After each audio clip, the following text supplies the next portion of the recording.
Long division.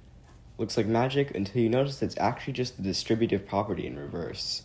OD works on polynomials too, without any of that multiplication bullshit that you have to deal with for integers. But wait a minute, dividing a polynomial by x just means reducing its degree by 1, and if there's a remainder from, I don't know, some constant also being divided, you can just repeat the process again. This is where synthetic division comes in. Chop off the exponents, the variables, turn the subtraction to addition by flipping the signs, and chop off the degree 1 term because, well, I just showed you why.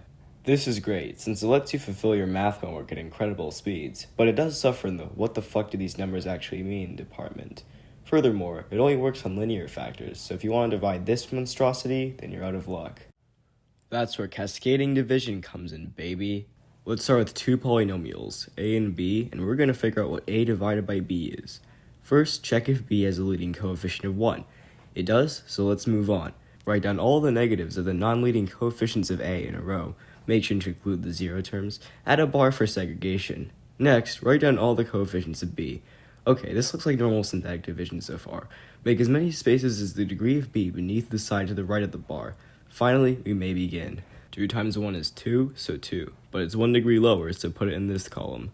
4 times 1 is 4, put it in the next column, and so on. It's important to put each new number a row up the last, since we're going to need more room for later. Before we continue, b is degree 4, so box in the 4 rightmost spots in the bottom row.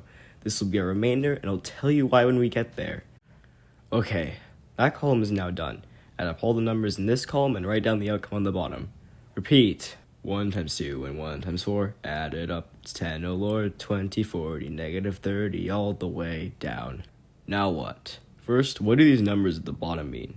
Let's add back in all the exponents to make this easier to understand. These are simply partial quotients which are added together. The ones of lower degree than the divisor, i.e. the 4 rightmost terms, correspond to the exponents of 3 and under, and cannot be shortened to some other polynomial, and are thus remainders. Above our quotient, every term in the same column also has the same exponent, hence why you can just add them together. And we're done. To prove that this method is faster than normal long division, I present this filmmaking sin, but it's not enough for you or I to know about all of this. I have